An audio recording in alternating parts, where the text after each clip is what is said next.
টানা বর্ষণে পানিবন্দী হয়ে পড়েছে চট্টগ্রাম জেলার কয়েক লাখ মানুষ।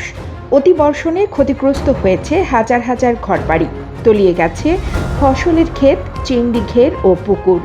বিভিন্ন স্থানে উপড়ে পড়েছে বড় বড় গাছ, পানিতে তলিয়ে গেছে অধিকাংশ রাস্তাঘাট।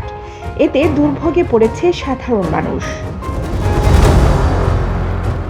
বিভিন্ন উপজেলায় পাহাড় ধসের শঙ্কায় বাসিন্দাদের সরে যেতে মাইকিং করেছে স্থানীয় প্রশাসন।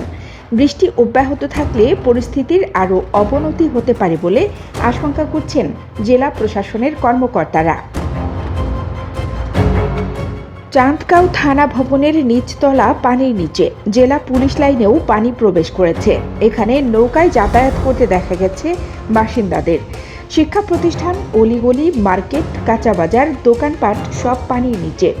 অতীতে এমন দুর্ভোগ আর দেখেননি নগরবাসী। চট্টগ্রাম নগরের প্রাসাদোপম বাড়ি কিংবা শপিং মলের সামনে রাস্তায় জাল ফেলে মাছ ধরার দৃশ্য দেখা গেছে।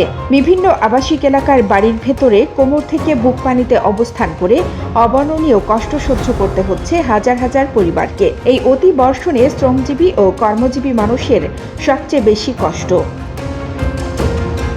চট্টগ্রাম মহানগরী সহ অন্তত ৬ উপজেলায় বৃষ্টি ও পাহাড়ি ঢলের পানিতে বিস্তীর্ণ এলাকা তলিয়ে গেছে। দেখা দিয়েছে বন্যা। এসব উপজেলার লাখো মানুষ পানিবন্দী হয়ে পড়েছেন।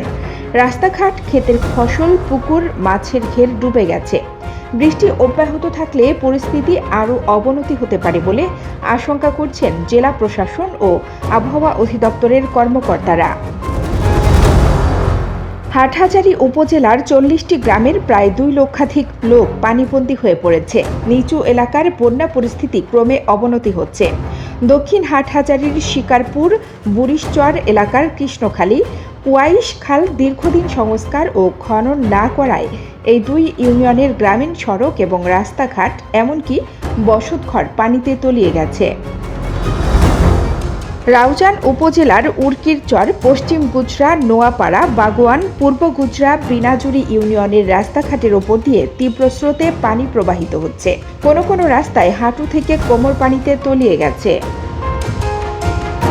কক্সবাজারের চকরিয়া ও উখিয়া উপজেলায় ভারী বৃষ্টিতে পাহাড় ধসে মা মেয়ে সহ ৫ জন নিহত হয়েছে।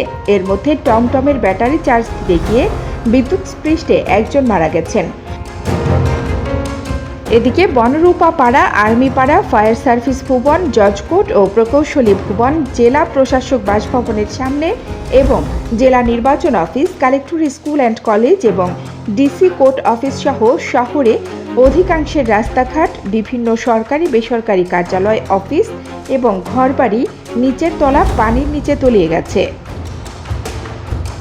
সাঙ্গু নদীতে পানি বেশি বেড়ে যাওয়ায় বালাঘাটা, কালাঘাটা, উজানিপাড়া, মধ্যমপাড়া, মগবাজার সহ আরও কয়েকটি পাড়ায় পানির নিচে তলিয়ে গেছে। তাদের অধিকাংশের পরিবারের কয়েকটা কাপড় চোপড় ছাড়া গুরুত্বপূর্ণ জিনিসগুলো নিতে পারেনি।